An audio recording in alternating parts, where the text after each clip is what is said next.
Pada suatu hari, Rasulullah SAW sedang duduk bersama para sahabat di Masjid Nabawi. Tiba-tiba baginda bersabda dengan tenang, "Akan datang kepada kalian seorang lelaki dari penghuni surga." Para sahabat diam, mata mereka tertumpu ke arah pintu masjid. Siapakah gerangan insan yang istimewa ini?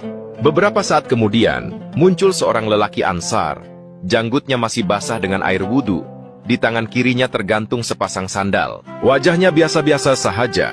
Tiada pakaian yang menonjol, tiada juga zikir di bibir, tetapi dia kelihatan tenang. Para sahabat saling berpandangan, inikah lelaki ahli surga itu? Keesokan harinya Rasulullah SAW sekali lagi bersabda, "Akan datang kepada kalian seorang lelaki dari penghuni surga."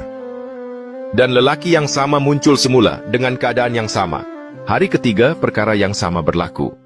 Sahabat yang berada di situ semakin ingin tahu, apakah amalan lelaki ini hingga Rasulullah SAW mengiktirafnya ahli surga?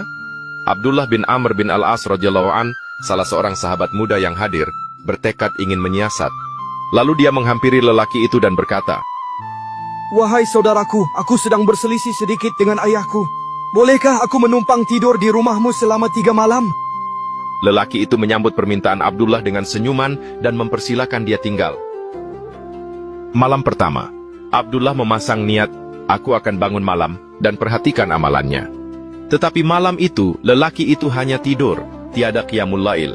Hanya sebelum subuh dia bangun mengambil wudhu dan menunaikan sholat. Mungkin malam ini dia penat, pikir Abdullah. Malam kedua dan ketiga, perkara yang sama berlaku.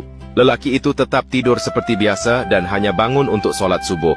Tiada bacaan Al-Quran panjang, tiada sholat tahajud, tiada puasa sunat di siang hari. Akhirnya setelah 3 malam, Abdullah membuka mulut. "Wahai saudaraku, sebenarnya aku tidak berselisih pun dengan ayahku. Aku hanya ingin mengetahui apa amalanmu, sehingga Rasulullah SAW menyebut engkau sebagai ahli syurga sebanyak 3 kali. Lelaki itu tersenyum. Kemudian dia menjawab dengan jujur. Amalanku tidak lebih daripada apa yang telah engkau lihat. Abdullah terdiam, hatinya hairan. Bagaimana seorang lelaki yang biasa-biasa sahaja, tapi dijamin surga oleh Nabi? Tiba-tiba lelaki itu menyambung. Tetapi ada satu perkara, aku tidak pernah menyimpan dalam hatiku sebarang perasaan hasad, dengki atau iri terhadap sesiapa pun atas kebaikan yang Allah beri kepada mereka. Dan aku juga tidak pernah menyimpan dendam terhadap sesiapa." Abdullah tersentak.